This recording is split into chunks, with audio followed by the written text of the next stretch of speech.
বন্ধুগণ, আমি তো জানোই কে, এতদিনে নিশ্চয়ই ভালো করে চিনে গেছো, আমি রুম্পা কর্মকার। তো যাই হোক, কালকে হচ্ছে 17ই জুলাই। কালকে ডেটটা ভালো করে সবাই মনে রেখে দেবে, ঠিক আছে? কালকে একটা স্পেশাল দিন আছে, তো কালকে ডেটটা অবশ্যই মনে করে দেবে 17 জুলাই। আরেকবার বলি 17 জুলাই, ঠিক আছে? কারণ অনেকেই আছো যারা আর কি ডেট দেখো না, কবে কোন ডেট পেরিয়ে যাচ্ছে সেটাও জানো না, তাই সবাইকে মনে করিয়ে দিচ্ছি কালকে 17ই জুলাই। এবার বলছি কালকে কি স্পেশাল দিন আছে। কালকে হচ্ছে আমার হ্যাপি বার্থডে, ঠিক আছে? সবাই ভদ্রলোকের মতন সকাল থেকে উইশ করা শুরু করবে একদম রাত 12টা পর্যন্ত। আচ্ছা, যারা রাত্রে জেগে থাকো তারা আজকে রাত 12টার থেকে স্টার্টিং করে দেবো উইশ করা, কালকে রাত্রি 12টা পর্যন্ত, ঠিক আছে? মনে করে অবশ্যই উইশ করবে আমাকে। হ্যাঁ, আর আরেকটা কথা, যারা আমাকে গিফট করতে চাও অবশ্যই গিফট করতেই পারো, আমি নেওয়ার জন্য প্রস্তুত হয়ে আছি।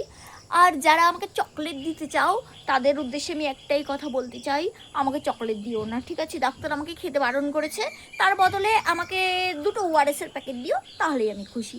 ডাক্তার বলেছে শুধু ওআরএস খেতে, আর যদি মনে হয় ওআরএস দিতে তোমাদের একটু কেমন কেমন মনে হচ্ছে তাহলে এক টিন মুড়ি দিতে পারো। ডাক্তার আমাকে সারাক্ষণ শুধু মুড়ি চিবোতে বলেছে।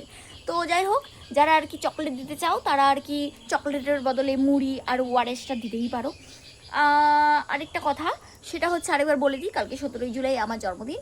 অবশ্যই সকাল থেকে রাত্রি পর্যন্ত সবাই আমাকে উইশ করবে, ভালো ভালো উইশ করবে, ঠিক আছে? পারলে আজকের এই ভিডিওর থেকে উইশ করে আমাকে শুরু করে দিও। বাই দ্য ওয়ে, আমি তোমাদের সাথে কথা বলার জন্য এখন একটু জঙ্গলে বসে আছি। যোগ ধরবে না কেল্লা ধরবে আমি জানি না, তো এটা হচ্ছে আমার বাড়ির জঙ্গল। তো আমি এখানে বসে আছি, দেখো আমার পিছনে ঘরে জঙ্গল। তো কি বলবো জানি না, কি কিছু একটা, যাই হোক।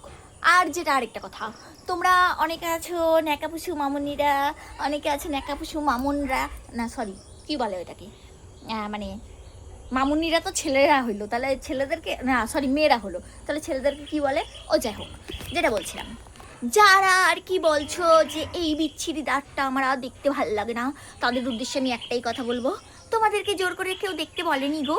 আর যদি মনে হয় তোমরা একান্তই দেখবে আমাকে, তাহলে যদি তোমাদের কাছে বেশি টাকা থাকে আমাকে একটু দিয়ে যেও, আমি দাঁতগুলোকে পালিশ করাবো, ঠিক আছে? তারপরে হি হা করে হাসবো সারাক্ষণ, কারণ তোমাদের তো আবার আমার এই বিচ্ছিরি কোদাল দাঁত দেখতে ভালো লাগে না, তাই না? এটা হচ্ছে আমার পরিচয়, কারণ আমি হচ্ছে জাপানের বিশ্ব সুন্দরী, ঠিক আছে?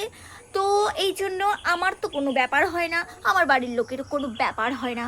বাই দ্য ওয়ে, আমার বিয়ে হয়ে গেছে, দুটো বাচ্চাও হয়ে গেছে, আর আমার বর আমাকে এই দাঁত দেখেই পছন্দ করেছে, ঠিক আছে? রিয়েল ভালোবাসা, যেটা হয়তো তোমরা এখন পর্যন্ত কাউকে বাসোনি।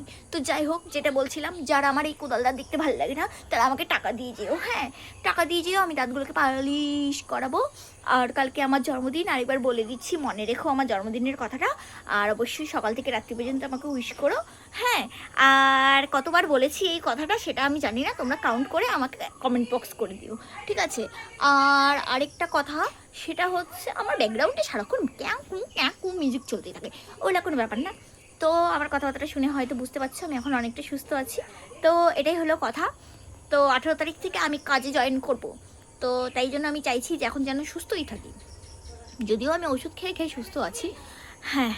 আর যারা যারা আমাকে গিফট করতে চাও অবশ্যই গিফট নিয়ে আসতে পারো আমার বাড়িতে, ঠিক আছে? আমি কালকে সারাদিন বাড়িতে থাকবো। আমার বাড়ি কোথায় তোমরা নিশ্চয়ই জানো, হ্যাঁ আমার বাড়ি এখানেই। তোমরা যা সঠিক গেস করেছো, আমার বাড়ি এখানেই। আমি সকাল থেকে রাত্রি পর্যন্ত বাড়িতে থাকবো গিফট নেওয়া, মানে সরি গিফট নেওয়ার উদ্দেশ্যে। তো যারা যারা গিফট দিতে চাও ভালো ভালো অবশ্যই গিফট নিয়ে আসবে। আর যারা যারা ভাবো যে চকলেট আনবে তারা চকলেটের বদলে মুড়ি আর ওয়ারেস নিয়ে আসবে, ঠিক আছে? তো টাটা বাই বাই।